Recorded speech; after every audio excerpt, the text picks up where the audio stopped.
신명기 5장 1절에서 6절까지 보도록 하겠습니다. 같이 읽습니다. 모세가 온 이스라엘을 불러 그들에게 이르되 이스라엘아, 오늘 내가 너희의 귀에 말하는 규례와 법도를 듣고 그것을 배우며 지켜 행하라. 우리 하나님 여호와께서 호렙산에서 우리와 언약을 세우셨나니 이 언약은 여호와께서 우리 조상들과 세우신 것이 아니요 오늘 여기 살아있는 우리 곧 우리와 세우신 것이라.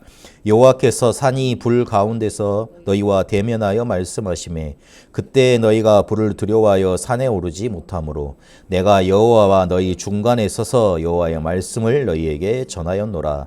여호와께서 이르시되 나는 너를 애굽 땅 종되었던 집에서 인도하여 낸 내 하나님 여호와라. 아멘. 오늘은 말씀망대의 6번째 신명기에 나타난 그리스도라는 제목으로 같이 말씀을 확인하도록 하겠습니다. 신명기는 각인의 책입니다. 각인의 책, 이걸로 허락하셔서 어떻게 뿌리 내리고 체질되는가 그 부분을 알려주셨습니다. 실제로 우리에게 각인된 대로 응답이 찾아옵니다. 그리고 뿌리 내려진 대로 열매를 맺게 됩니다. 그러면 우리의 체질을 변화시키게 되는데 그 체질은 우리의 운명이 되게 됩니다. 그래서 이 각인이라는 것 굉장히 중요한 것인데 이 각인을 시키는 책이 무슨 책이냐면 오늘 신명기입니다. 그래서 우리가 이 신명기를 보기 전에 좀 생각해야 될 게 있습니다. 우리는 우리의 후대를 위해서 모든 것을 걸어야 됩니다. 과연 우리는 어떤 마음으로 우리 후대에게 가르쳐야겠습니까? 그거를 오늘 이 시간 확인해야겠습니다. 한 유대인이 외국에 나가서 중노동을 했다고 합니다. 그 사람이 항상 이렇게 허름한 옷을 입고 중노동을 하니까 굉장히 많이 돈을 많이 벌거나 그런 사람은 아니었을 것 아니에요. 허름한 옷을 입고 항상 이렇게 휴일이면 가는 화랑이 있었대요. 그 화랑에 가서 한 그림을 이렇게 유심히 보고 계속 눈여겨봤다 그럽니다. 근데 이 사람이 이제 다 그 노동을 마무리하고 다시 복귀하는 그런 날이 있었을 거 아닙니까?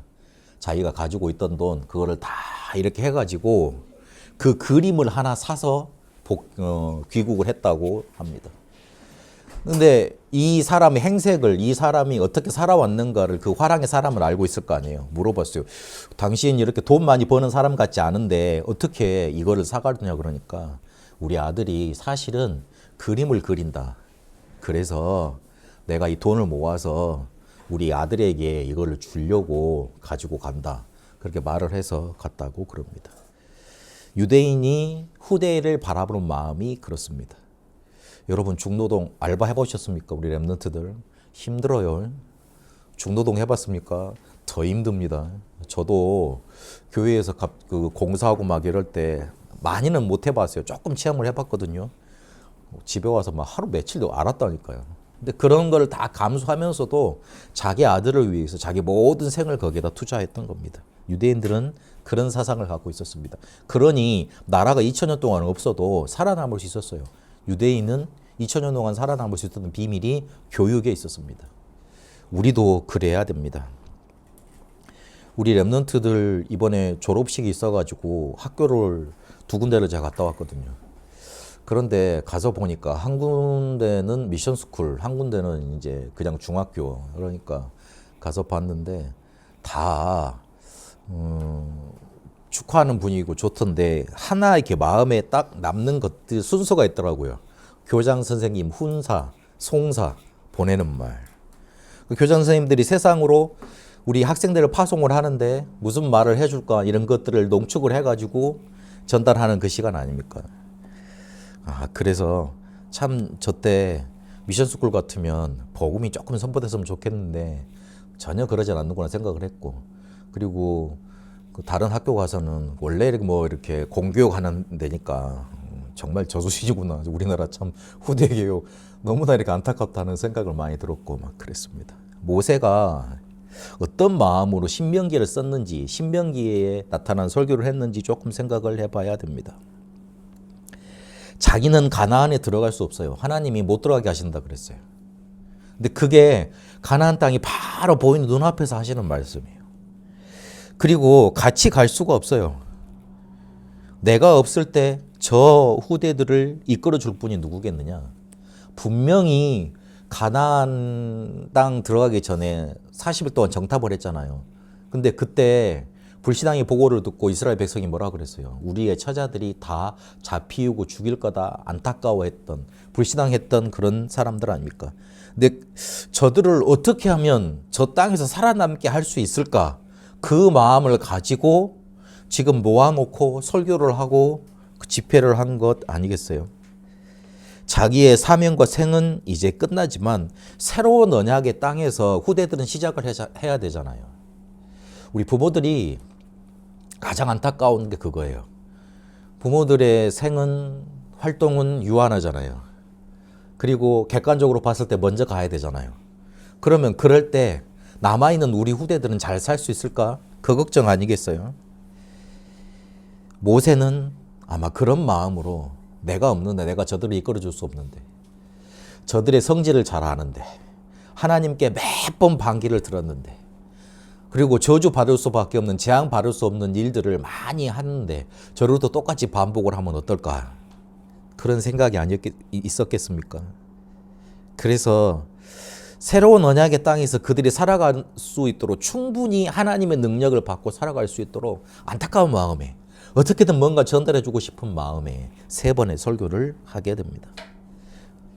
우리 다음 교회는 237과 치유 서밋을 우리 렘넌트들에게 전달해 줘야 됩니다. 단순한 미션을 우리에게 주신 것 아닙니다. 이것 때문에 우리 교회는 세워졌다고 해도 됩니다. 성경적인 전도로 성경에 게시된 전도 알아야지만 237과 연결되고 세계복음화 할 수 있습니다. 우리가 가진 방법 가지고는 우리가 가진 실력 수준 가지고는 배경 가지고는 237을 갈 수 없고 세계로 갈 수 없습니다. 그래서 하나님이 237과 맞아질 수 있도록 237을 살릴 수 있도록 성경에 계시된 전도 이것 우리에게 깨닫게 하시고 이것 우리를 강조하는 단체와 만나게 하셨습니다. 우리는 이거 할 겁니다. 원색적인 복음 가지고 성경에 계시된 전도를 할 겁니다. 그래야지만 237을 할 수 있습니다. 그리고 237과 맞들어졌을 때 237을 만나려고 하면 많은 사람들을 만나야 될 거 아닙니까? 이럴 때 누구든지 만나서 어디를 가든지 사람을 치유해 줄 수 있어야 됩니다. 전 세계 사람들이 지금 네피림으로 인한 질병 그리고 네피림으로 인한 문화 속에 붙들려 있습니다. 요즘 후대들이 보니까 마약이나 그리고 굉장히 중독되는 그 물질에 대해서 너무 쉽게 생각하더라고요. 일단 좋은 거예요.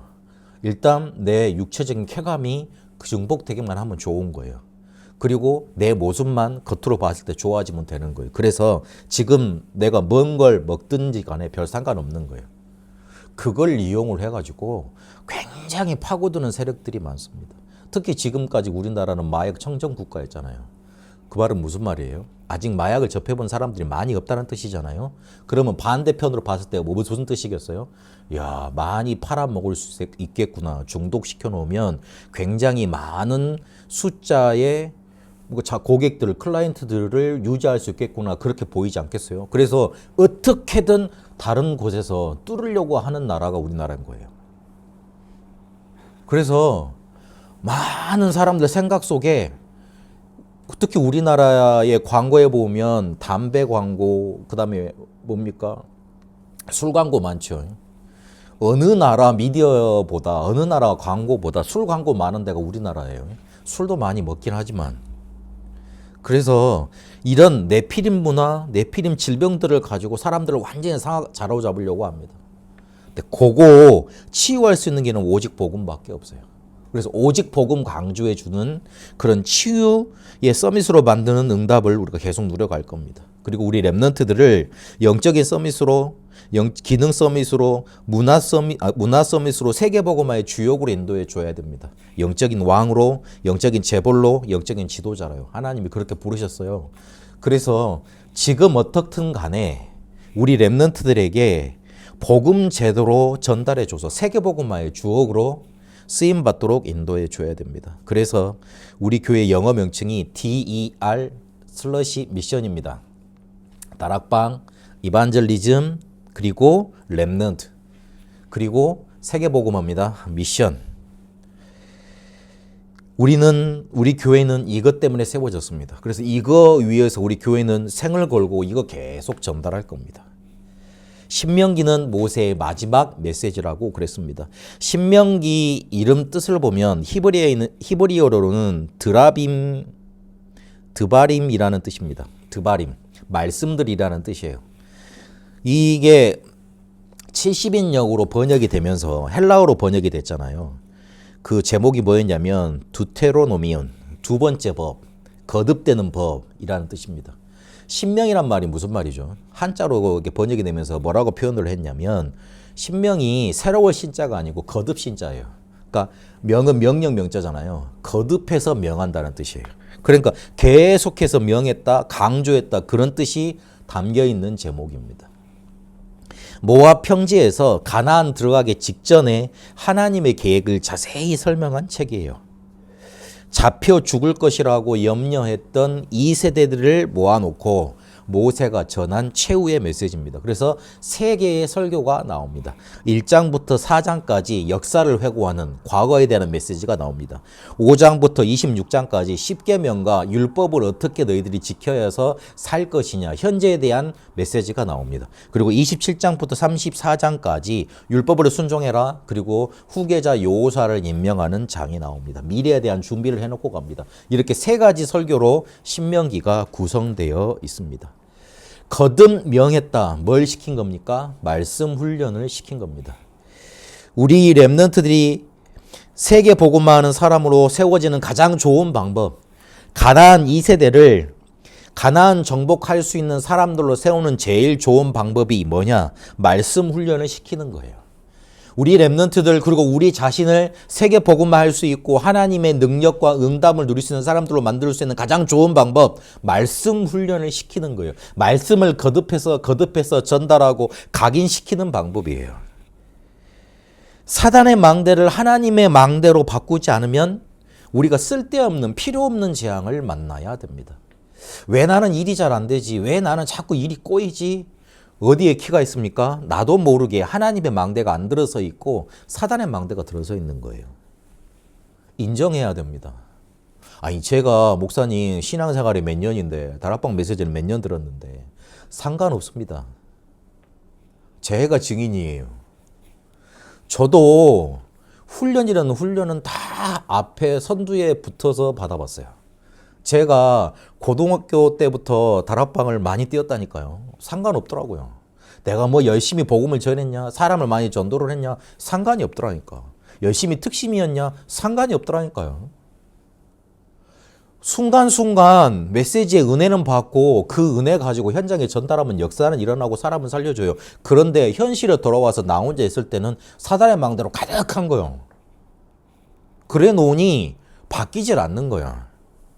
워낙 이 큰 메시지가 큰 흐름 속에 이끌어 가니까 내가 거기에 들어가서 조금 이렇게 튀어나오는 은혜, 응답 그런 거 보고 살았을 뿐이지 내 건 된 게 하나도 없더라고요. 필요 없는 재앙을 만나니까 가야 할 여정도 힘이 없어서 못 가는 거예요. 재앙 계속 만나보세요. 힘 생기겠어요? 안 생기지. 그리고 응답이 뭔지 제대로 모르니까 이정표, 길, 방향 다 잊어버리게 됩니다. 결국에는 불신자 세상 종의 노릇, 내 운명의 종의 노릇 그것만 하고 살아가야 되는 거예요. 말씀의 능력을 체험하면 모든 것이 충족되는데 모든 것이 바뀌는데 말씀만 우리가 체험해 놓으면 모든 것이 끝나는데 그래서 모세는 끝에 모아놓고 군사훈련을 시킨 게 아니고 끝에 모아놓고 정신승리 훈련을 시킨 게 아니고 말씀 훈련을 시켰습니다. 말씀만 체험되고 말씀만 충족이 되면 다 끝날 것이기 때문에 우리 렘넌트들을 위해서 3가지들을 준비하고 금토일 시대와 묵상 시대를 열어야 됩니다. 실제로 이런 준비를 해서 말씀에 사로잡히도록 그렇게 인도를 해주면 됩니다. 우리 렘넌트들이 지금 상황 보고 너무 한탄하고 너무 뭔가 이렇게 마음 애끓고 막 불안해하고 그러지 마세요. 괜찮아요. 말씀에 사로잡히는 때가 와요.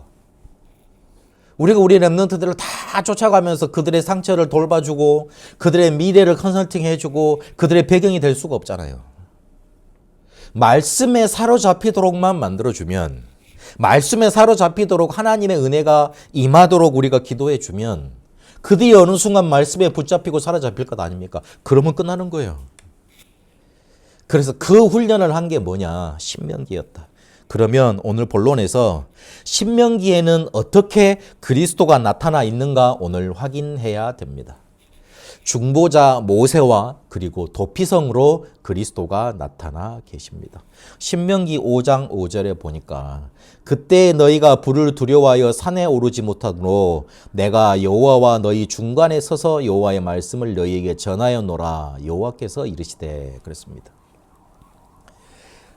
이스라엘 백성이 하나님이 너무 무서우니까 그리고 실제로 가면 죽으니까 가지를 못했어요. 그래서 그 중간에 중보자 역할을 누가 했냐면 모세가 한 겁니다. 구약 시대에는 그랬습니다. 신약 시대에는 누가 오셨습니까? 그리스도가 오셨잖아요. 그래서 그 그리스도를 통해서 우리가 하나님께 나아가는 겁니다. 세상에도 이런 직분이 있습니다. 너무 악하게 표현을 하면 무당이 이런 직분입니다. 무당이란 무자가 하늘과 땅을 연결해 주는 중간자 역할을 하는 그런 의미가 있습니다. 근데 기독교인은 이제 그거 없습니다. 그리스도를 직접 보고 붙잡고 하나님께로 나아가는 겁니다. 그런데 아직 그리스도 오기 전이잖아요. 그래서 모세가 그 중보자 역할을 한 겁니다. 호렙산에서 하나님의 말씀을 받아서 백성이 전달을 했던 거예요. 바로 그리스도가 중보자 역할을 하신다는 것을 우리에게 알려주고 계시는 겁니다. 이 중보자가 오셔서 뭘 하셨냐? 하나님과 인간과의 깨어진 관계를 회복합니다. 요한복음 8장 44절에 보니까 창세기 3장 이후로 태어난 모든 인간은 마귀에게 사로잡혀 있습니다. 마귀의 자녀입니다. 성경에 어떤 그런 얘기가 있냐고 사람들이 혹시 물어보던데 요한복음 8장 44절에 예수님이 말씀하셨습니다. 하나님이 우리 인간의 문제를 놓고 인간의 상태를 놓고 진단을 하신 겁니다. 요한복음 8장 44절 잘 읽어보면 예수님이 바리새인들과 말씀하시면서 바리새인들을 보고 바리새인들의 영적인 상태를 보고 지적하신 말씀입니다. 지금으로 말하면 대형교회 목사들, 교단 총회장들, 신학교 교수들, 목사들 쫙 앞에 세워놓고 토론이 벌어지셨는데 그 사람들을 보고 너희는 너희 아비 마귀에게서 났으니 마귀의 자녀들이다 그렇게 딱 집어 말씀하시는 말입니다. 그러면 그 사람들이 뭐라 그랬죠? 저 이단 나왔다 그러겠잖아요. 그렇잖아요. 당시에도 예수님은 이단이셨어요. 그런데 하나님이시잖아요. 예수님은. 하나님이신 예수님이 바로 하나님이 우리 인간을 보실 때는 그렇게 하나님 잘 믿는다고 한 종교인들을 보고서는 뭐라고 그들의 영적인 상태를 지적해 주셨냐? 너희 아비 마귀. 간단한 말로 하나님 떠난 인간은 미안하지만 하나님 떠나 있다고 끝나는 게 아니고 영적인 존재 사단한테 딱 사로잡혀 있습니다. 빠져나오지를 못해요. 그래서 어떻게 됐느냐? 죄 있는 인간이 하나님께로 가면 바로 죽습니다. 성경은 그 사실을 강조합니다. 그래서 이 문제를, 이 죄의 문제를 사단에게 잡혀서 하나님께로 가면 바로 죽을 수밖에 없는, 하나님과 함께 할 수 없는 이 저주 재앙의 문제를 해결해 줄 수 있는 대속자가 우리에게는 필요해요. 인간의 편에 서서 쉽게 말을 하면 죄를 대신 변호해 줄 수 있는 변호사가 필요하다고요. 법정에 가면 그 사람 죄 있다고 막바로 때려 죽이는 거 아니에요. 그렇죠? 사람 그렇게 죽이는 거 아니에요. 변호할 수 있는 변호인이 있고 죄를 고발해 주는 검사 측이 있습니다. 그래서 재판장이 이 사람은 이래서 죄를 지었구나 맞다 확인이 된다 그러면 땅땅땅 찌들어서 죄인으로 규정을 합니다. 마찬가지로 우리를 우리 편에 서서 우리의 죄를 대신해서 줄 수 있는 변호사가 오신 거예요. 그분이 누구냐면 그리스도예요. 그 역할을 우리 그리스도께서 감당하신 겁니다. 그렇기 때문에 우리는 그 안에서 자유를 얻었어요. 이 사실이 우리가 영접할 때 우리에게 이루어집니다. 예수를 그리스도로 믿을 때 중보자가 하신 일이 우리 속에 나타납니다. 예수를 그리스도라고 아무리 들어도, 예수를 그리스도라고 아무리 가서 전달을 해도 그게 나하고 상관없는 일이면 우리 속에 역사할 수가 없잖아요. 아무리 좋은 약이라도 우리가 먹어야지 우리에게 효험이 있는 거예요. 마찬가지로 아무리 좋은 복음이라도, 우리 중보자 일을 하신 아무리 좋은 역사하신 그리스도라도 우리가 믿어야 되는 거예요. 믿을 때 우리에게 역사하셔서, 우리에게 들어오셔서 중보자가 하신 그 일이 우리에게도 실제로 적용이 되는 겁니다. 어떻게 됩니까? 마귀 자녀에서 하나님 자녀로 신분이 변합니다. 신분이 변하면 어떻게 됩니까? 권세도 변합니다. 마귀 종노릇하다가 마귀의 권세에 결박하고, 그리고 세상 정복하는 자로 승리하게 됩니다. 중보자 되신 그리스도께서 우리의 기도를 중보하십니다. 우리는 응답받을 수가 없어요. 하나님께 하는 기도 전달될 수가 없어요. 그런데 그리스도께서 요한복음 14장 14절에 보니까 누구든지 내 이름으로 무엇이든지 구하면 내가 시행하리라 그랬습니다. 우리가 회복된 신분을 누릴 수 있는 방법이 뭐냐면 기도입니다. 기도하지 않으면 하나님이 살아계신지 알 수 없어요. 그리고 창세기 3장에서 빠져는 나왔어요. 그러나 항상 창세기 3장에 또 당하고 맙니다. 그래서 삶을 가지고 삶 집중할 수 있으면 됩니다. 아침에 기도하고, 낮에 기도하고, 밤에 기도하고. 기도 응답을 체험해 보면 힘이 생깁니다. 아무도 알 수 없는 영적인 힘이 먼저 생겨요. 그래서 이 영적인 힘이 먼저 생겨야지만 일이 풀리고 문제가 풀리길 시작합니다. 문제가 풀려야지만 실제로 우리 일이 풀리고 인생이 풀리게 되어 있습니다. 요즘 우리가 받는 메시지로 3세팅 플랫폼 파수망대 안테나가 세워지는 거예요. 영적인 힘이 먼저 생겨야 돼요. 그래야지만 우리한테 꼬아져 있는 문제가 풀려요. 문제가 풀려야지만 일이 되는 거예요. 영적인 힘을 얻으면 문제가 문제되지 않는 답이 보입니다. 그리고 갈등 속에 갱신할 것을 보게 됩니다. 너무 사람들 때문에 안타깝고 힘들 때가 있죠. 그거는 자세히 따지고 보면 그 사람 문제가 아니고 내 문제입니다. 내한테 그런 갈등을 느낄 만한 요소가 이미 만들어져 있기 때문에 그 요소를 가지고 그 사람을 접하는 겁니다. 오히려 따지고 보면 그 사람은 아무런 문제가 없을지도 몰라요. 그 사람 때문에 문제를 느끼는 내가 문제일지 몰라요. 그래서 갈등은 내가 만들어내는 것일지도 몰라요. 그 속에서 뭘 먼저 찾아야 되느냐, 어떻게 해야만 풀리느냐, 내가 먼저 풀어야 돼요. 야, 나하고 갈등이니까 네가 먼저 바뀌어. 그러면 그 사람 바뀝니까? 절대 안 바뀝니다. 바꿔보려고 윽박지르면 어떻게 됩니까? 나를 이상하다 쳐다봅니다. 나보다 힘이 약한 사람 어떻게 됩니까? 나한테 주눅듭니다. 그럼 관계가 깨어지잖아요. 풀리질 않는 거예요. 그래서 내가 정말로 힘을 얻으면 응답받으면 아, 내가 먼저 문제구나. 그게 보이게 돼 있습니다. 그게 응답받은 사람이고 치유받은 사람이에요. 그러면 위기가 계속 오잖아요. 또 올 수도 있잖아요. 그러면 그거를 기회로 만들게 됩니다. 3응답이 누려지게 되는 겁니다. 우리가 중보자 되신 그리스도 때문에 뭘 얻을 수 있느냐? 요한복음 15장 5절에 보니까 그리스도 안에 붙어만 있으면 응답은 저절로 우리에게 오게 되어 있습니다. 요한복음 15장 5절에 있는 것처럼 포도나무가 가지에 붙어 있으면, 가지가 나무 둥치에만 붙어 있으면 열매 맺게 돼요. 그런데 떨어져 있어서는 절대 열매가 맺어질 수 없는 겁니다. 우리가 뭘 얻었냐? 중보자 되신 그리스도께서 응답 얻을 수 있는 근원을 우리에게 주셨고, 그리스도께서는 그 생명의 근원이 되신 겁니다. 생명만 잘 누리고 있으면 벗어나지 않으면 됩니다. 여기서 근데 한 가지 생각하고 넘어가야 됩니다. 나는 그리스도를 알고 복음을 알고 누리고 있고 잘 알고 있는데 왜 기도응답이 없고 세계복음화에 쓰임받지 못하고 있습니까? 답을 찾아내야 됩니다. 하나님과의 관계는 좋아요. 복음을 알고 있으니까. 그러나 가족, 성도, 현장에서의 관계가 무너져 있습니다. 아니, 저는 목사님 다 잘 섬기고 하고 있는데요. 여러분 마음속을 깊이 자세히 쳐다보세요. 여러분 마음속을 깊이 쳐다보면 아, 저 사람은 안 돼. 우리 아빠는 안 돼. 우리 엄마는 안 돼. 우리 아들은 좀 안 돼. 그런 마음이 혹시나 가득할지 몰라. 그거는 미안하지만 관계 깨어져 있는 거예요. 항상 우리 아빠를 생각하고 엄마를 생각하고 그리고 항상 우리 자녀를 생각하고 항상 옆에 사람들을 생각하고 보면 감사함이 넘쳐나고 귀중하게 보이고 소중하게 보이면 그게 정상인 거예요.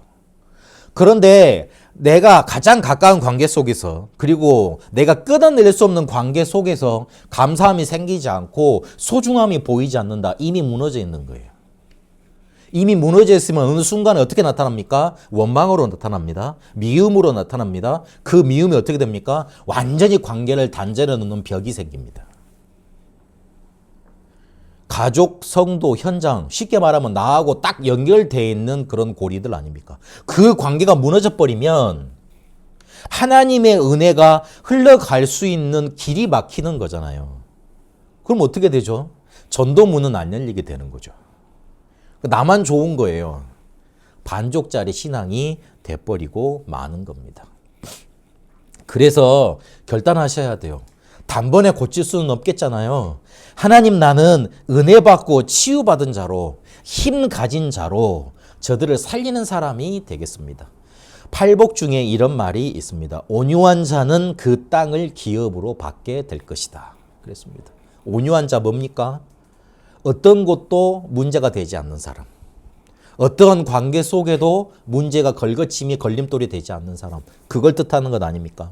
만들어내려 그러지 마시고 혹시 그런 벽들과 그런 깨어진 관계에 있으면 기도해야 돼요. 하나님, 이 관계가 깨어져 있군요. 나도 모르는 순간에 미움으로 사로잡혀 있군요. 하나님이 은혜가 내게 와서 다른 사람으로 흘려내 보낼 수 있는 길이 다 끊어져 있군요. 하나님, 이걸 회복하게 하옵소서. 그리스도께서 중보자 되셔서 다 회복하셨는데 그 그리스도가 나의 깨어진 관계 속에도 그리스도가 되게 해주십시오. 붙잡으셔야 돼요. 그러면 하나님이 우리에게 주시는 기도 응답과 세계복음화의 응답이 우리 속에 나타나게 되는 겁니다. 신명기에는 또 신명기 19장에 보니까 도피성으로 그리스도가 나타내 계십니다. 우리는 손으로 죄를 지으면 손이 잘림을 받아야 돼요. 율법은 그걸 말하고 있어요. 그 상응하는 법칙이에요. 그리고 만약 내가 사람을 죽였잖아요. 그러면 나도 내 목숨 가지고 내 목숨을 대신해서 죽어야 됩니다. 그래서 이 율법을 엄격하게 적용을 하면 살아남을 자가 없습니다. 온전하게 살 수 있는 자가 없다니까. 예수님은 뭐라고 그랬습니까? 네 눈이 음행을 했느냐? 눈 빼버려라. 손이 범죄를 했느냐? 손 잘라내라. 그리고 천국 가는 게 낫다. 그게까지 말씀을 하셨잖아요. 그래서 율법대로 완전히 적용을 해서 사람에게 적용을 해버리면 살아남을 자 없고 온전하게 신체를 가지고 있을 사람이 없는 거예요. 그래서 실수로 죄를 범했어도 이 사람을 살려줄 수 있는 길을 하나님이 열어주신 건데 그게 바로 도피성입니다. 그 중에 가장 큰 죄가 뭐겠어요? 사람 목숨 뺏은 죄가 아니겠어요? 그래서 부지중 실수로 살인한 자들은 도피성으로 피하라, 그렇게 길을 열어주신 겁니다. 그래서 도피성으로 피해 있다가 대제사장이 죽는 날이 있습니다. 그러면 죄 사함을 받고 이 사람들이 다시 풀려나서 자기 고향으로 돌아갔습니다. 우리가 그리스도의 대속의 죽음으로 구원받고 살아나는 것처럼 그런 것들을 미리 예표를 해 주셨어요. 그런데 단 고의성이 없는 자들, 일부러 계획해가지고 죽인 자들은 도피성에 들어갈 수도 없었어요. 들어가면 또 죽고. 그러니까 고의성이 없이, 성경에 어떤 말이 있냐면 혹시 도끼질을 하다가 도끼를 잘못 휘둘러가지고 그거에 만약 사람이 죽었냐? 그러면 그 사람 도피성으로 피해라, 그런 말들, 구체적인 예들이 나옵니다. 그런데 그리스도라는 도피성에는 어떠한 죄를 지어도 들어오면 죄사함을 받는 거지 않습니까? 그리스도 예수 안에 법적인 자유와 해방이 있는 겁니다. 하나님의 법은 죄를 짓는 자마다 사망을 당하는 거예요. 그런데 생명의 성령의 법이 죄와 사망의 법에서 우리를 구원하셨다 그랬습니다. 그래서 누구나 그 속에 들어갈 수 있는 겁니다. 로마서 10장 11절에서 12절까지 보니까 성경에 이르되 누구든지 그를 믿는 자는 부끄러움을 당하지 아니하리라 하니 유대인이나 헬라인이나 차별이 없음이라. 한 분이신 주께서 모든 사람의 주가 되사 그를 부른 모든 사람에게 부여하시도다 그랬습니다. 하나님의 구원 방법에는 차별이 없습니다. 도피성은 누구에게나 개방이 돼 있었어요. 그래서 누구에게나 차별이 없었습니다. 그 말은 무슨 말이죠? 그리스도 안에 나오기만 하면 구원받고 죄사함을 받는다는 뜻입니다. 이런 의미로 교회 안에서 차별이 없어야 되는 거예요. 어떤 사람이 와도 누가 와도 괜찮은 겁니다. 쉽게 판단할 수 없는 거예요. 하나님의 계획이 어느 때 나타날지 모르기 때문에, 하나님의 역사가 그 사람 안에 어떨 때 나타날지 모르기 때문에, 누구든 들어와서 참 안식을 얻고 참된 안식이 그리스도 안에 있기 때문에 어떤 문제든지 그리스도 안으로 가지고 들어가면 됩니다. 그래서 오늘 결론을 맺겠습니다. 모든 것을 그리스도 안에 우리가 집어넣어야 됩니다. 성경 전체는, 그리고 계속해서 반복적으로 성경이 말하는 것은 그리스도입니다. 그러면 왜 그렇게 계속 반복적으로 그리스도를 강조하고 말합니까? 순간순간 모든 사건 문제 속에서 그리스도를 붙잡으라는 겁니다. 그렇게 해서 그리스도가 붙잡혀지라는 겁니다. 그러면 왜 그렇게 그리스도를 계속 붙들어야 됩니까? 창세기 3장, 6장, 11장은 생명체와도 같습니다. 그래서 항상 우리를 삼킬 준비를 하고 있습니다. 구체적으로 창세기 4장을 한번 보세요. 뭐라고 돼 있죠? 죄가 네 앞에 엎드려져 있다 그랬습니다. 죄가 너를 삼키고자 한다 그랬습니다. 그런데 가인은 이기지 못했던 거 아니에요. 다스릴 수 없었잖아요. 다스릴 수 있는 피언약 그리스도 놓쳤던 거 아닙니까? 그러니 당연히 삼켜지고 말죠. 어떻게든 여러분에게 임한 은혜를 뺏어가려고, 어떻게든 여러분에게 있는 그런 뭔가 이렇게 영적인 문제를 가지고 여러분 실패, 저주, 재앙으로 끌고 가도록, 어떻게든 여러분 눈을 육적인 걸로 바꿔놓도록 그렇게 찾아 들어옵니다. 우리의 육신의 문제는 고치면 됩니다. 병이 걸렸으면 의사한테 가보면 돼요. 그리고 우리의 삶이 문제라면 정신을 바르게 하고 깨끗하게 정돈도 하고 그러면 나아집니다. 그런데 우리가 영적인 존재지 않습니까? 그래서 우리의 진짜 문제, 근원적인 문제는 영적인 문제예요. 이 문제 때문에 모든 문제가 찾아왔고, 그리고 이 진짜 문제는 뭐냐면 영적인 문제가 우리를 계속 삼키려고 한다는 거예요. 여러분 집안을 깨끗이 청소해 놓고 어디 한두 달 이렇게 좋은 데 여행을 다녀왔어요. 돌아와 보면 어떻습니까? 깨끗한 상태로 그대로 있습니까? 그렇지 않아요. 거미줄 쳐 있고 먼지 와 있고 이상하게 뭔가 무너져 있고 그렇습니다. 우리의 마음을 가만히 놔두면, 구원받았으니까 예배도 안 드리고 기도도 안 하고 이제 막 별로 안 한다, 이제 막 안 하고 막 그러고 있으면, 구원받을 거 확실하고 천국을 거 확실하니까 가만히 놔두면 잘 될 것 같은데 그렇지 않죠. 영적인 문제는 언제든지 여러분을 삼키려고 해요. 지지 마세요. 껌덕지로 주지 말라니까. 목사님 저는 예배가 힘들어요. 악착같이 오세요. 악착같이 오시라니까. 그래가지고 그리스도를 붙잡으세요. 그리스도를 딱 붙드세요. 그래야지만 살아남아요. 아니 저는 언제든지 여러분이 와도 여러분 문제를 창세기 3장 문제, 6장, 11장 영적 문제로 해결을 해드리고 진단을 해드리고 그리스도로 답을 드릴게요. 나는 그 준비를 하고 그 메시지를 전하려고 난 항상 준비하고 있을게요. 여러분들 해야 될 게 뭐냐? 딱 예배에 어떻게든 생명 걸고 오세요. 딱 그래서 뭐 하냐면 딱 그리스도를 붙잡으세요. 그거밖에 할 일이 없어요. 그리스도를 내가 붙잡으면 그리스도께서 내게 역사하신다니까. 내가 그리스도를 붙잡지 않는데 어떻게 하나님이 그리스도에게 역사하시겠어요? 그래서 우리에게 율법을 지키라, 죄를 없애라, 자기 자신을 죽이라, 용서하라, 염려하지 말라, 그런 것들이 계속 반복이 되죠. 왜 그럽니까? 그런 것들이 영적인 문제를 자꾸만 발달을 시켜가지고 우리를 삼키려는 사단의 통로가 되기 때문에 그래요. 우리 렘넌트들한테 일찍 자라, 게임 많이 하지 마라, 뭐 많이 보지 마라. 이상한 거 가지 마. 이상한 소리 듣지 마. 왜 그러지요? 그런 것들이 통로가 되니까. 그리스도 안에 들어가면 그리스도 안에 있는 참된 배경을 우리가 가지게 됩니다. 그리스도 안에는 우리 문제의 참 해결이 들어 있습니다. 그리스도 안에는 우리가 누릴 참 안식이 들어 있습니다. 그리스도 안에는 우리가 가야 할 방향이 들어 있습니다. 그래서 그리스도를 내 것으로 가지고 누리는 가장 현실적인 방법이 뭐냐? 말씀과 기도입니다.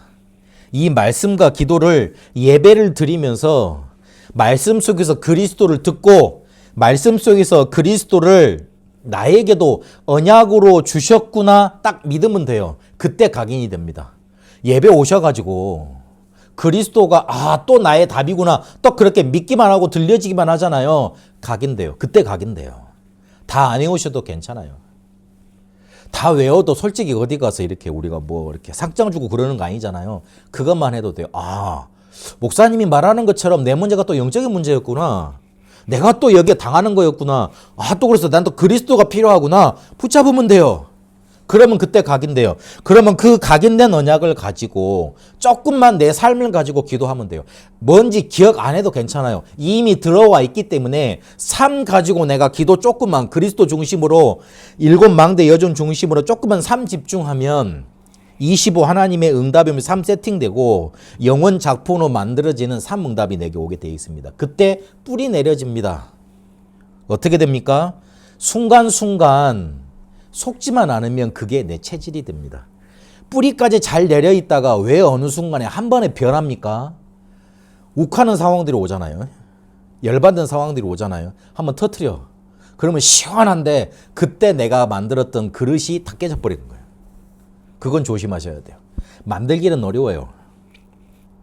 조용조용 조심하게 갖고 가야 된다니까. 그런데 순간순간 올 때마다 그걸 깨트려버려. 그러니까 다시 만들어야 되죠.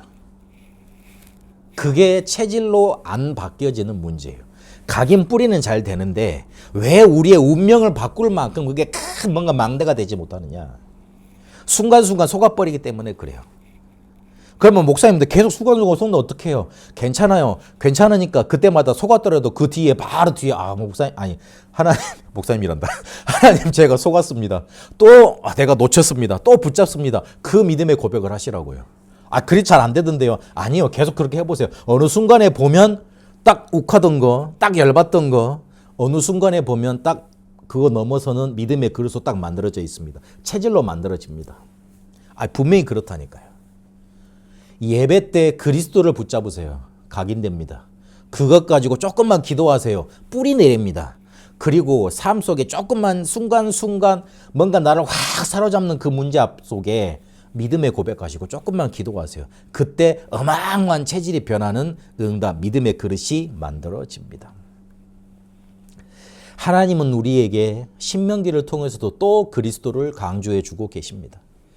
우리의 중보자가 되셨습니다. 우리는 응답받을 수밖에 없는데 우리는 저주 재앙 당할 수밖에 없는데 그리스도께서 우리에게 응답의 길을 터주시고 모든 문제 해결해 주시는 길을 열어주셨습니다. 세상에 내 편 없잖아요. 근데 하나님이 그리스도 우리에게 보내셔서 내 편 되게 해주셨어요.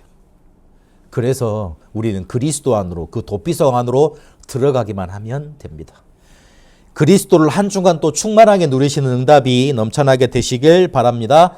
살아계신 하나님 감사합니다. 모든 것을 그리스도 안에 집어넣을 수 있도록 오늘 또 그리스도를 붙잡고 누리고 깨닫게 하시니 감사드립니다. 후대를 위해서 우리가 모든 것 걸 수 있도록 신명기를 통해 모세의 마지막 메시지를 보면서 말씀 훈련을 붙잡습니다. 거듭되어 강조되는 이 그리스도의 언약이 우리 속에 먼저 각인되게 하옵시고 뿌리 내리게 하옵시고 체질되는 응답 누리게 하옵소서. 살아계신 우리 주 예수 그리스도 이름으로 기도합니다. 아멘.